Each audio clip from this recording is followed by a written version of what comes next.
اچھا بھائی، خوشبو اور جنات میں کیا تعلق ہے؟ یہ مشہور ہے کہ چھوٹے بچوں کو خوشبو لگانے سے جنات کا اثر ہوتا ہے، اس کی کیا حقیقت ہے؟ نیز کیا بچوں کو خوشبو لگا سکتے ہیں؟ محمد اعظم بہاڑی سے۔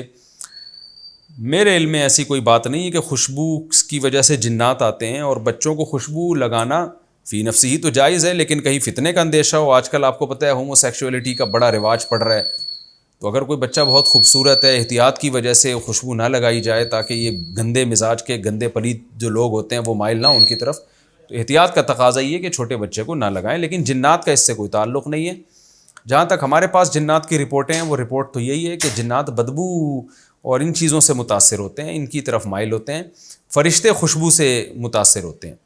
تو جنات کو بھگانے کے لیے تو خوشبو لگانی چاہیے تاکہ فرشتے آئیں۔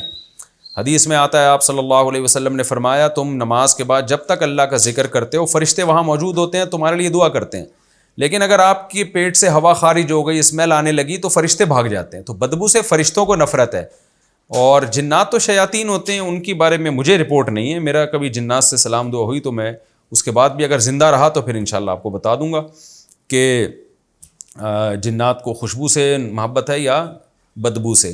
رپورٹ یہی ہے کہ بدبو جو ہے نا اس کی طرف جنات مائل ہوتے ہیں۔ یہی وجہ ہے کہ ہمیں بیت الخلاء جاتے ہوئے جو دعا سکھائی گئی ہے، اللہم انی اعوذ بک من الخبث والخبائث، کیونکہ بیت الخلاء گندی جگہ ہے نا، تو اس لیے وہاں جنات کا بسیرا ہو سکتا ہے۔ اس لیے نبی نے فرمایا بیت الخلاء جانے سے پہلے دعا مانگو، اے اللہ میں ناپاک جنوں اور جنیات سے تیری پناہ مانگتا ہوں۔ اس حدیث سے بھی پتہ چلتا ہے کہ گندی جگہوں پہ جنات کا اثر ہوتا ہے، اور صاف ستھری پاکیزہ جگہوں پہ اثر نہیں ہوتا، وہاں فرشتے ہوتے ہیں، فرشتے جنات کے دشمن ہیں، فرشتے ہمیں جنات سے بچاتے ہیں۔ اس لیے خوشبو کا بھرپور استعمال کرنا چاہیے تاکہ فرشتے آئیں اور ان کو دیکھ کے جنات مارکیٹ سے شارٹ ہو جائیں۔ نبی صلی اللہ علیہ وسلم کتنی زیادہ خوشبوئیں استعمال کیا کرتے تھے، کتنی زیادہ۔ صحابہ کہتے ہیں کہ ہمیں نبی کے گھر سے نکلنے کا علم خوشبو کے جھونکوں سے ہوتا تھا، پتہ چل جاتا تھا خوشبوؤں سے کہ نبی تشریف لا رہے ہیں۔ خوشبوؤں کا بہت استعمال، لیکن اچھی خوشبو ہے، یہ جو آج کل خوشبوئیں ہیں یہ ایسی بیکار سی الکوہلک تیز دماغوں میں چڑھنے والی، آرگینک خوشبوئیں لگایا کریں، آرگینک، وہ زیادہ اچھی ہوتی ہیں۔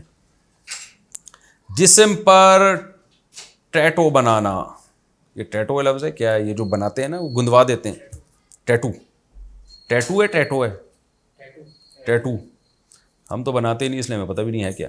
وہ جو بناتے ہیں ہمیں یہ پتہ ہے کہ وہ جو لڑکے جسم گندواتے ہیں۔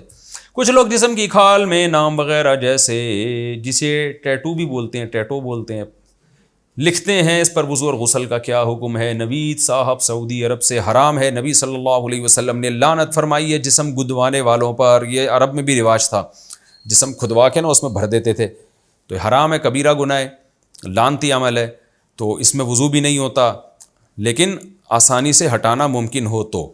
اگر ہٹانا ممکن ہی نہیں ہے تو پھر وضو ہو جائے گا۔ توبہ یعنی جس شخص نے یہ کام کیا، اپنے جسم پہ ٹیٹو بنوایا، تو اس کو چاہیے کہ توبہ استغفار کرے اس کبیرہ گناہ پر، پھر اس کو ہٹانے کی کوشش کرے۔ اگر آسانی سے ہٹ جاتا ہے ٹھیک ہے، نہیں ہٹتا تو پھر غسل وضو ہو جائے گا انشاءاللہ، کیونکہ اللہ کسی کو اس کی طاقت سے زیادہ کا مکلف نہیں بناتا۔ جب توبہ کر لی تو اللہ گناہ معاف کر دے گا۔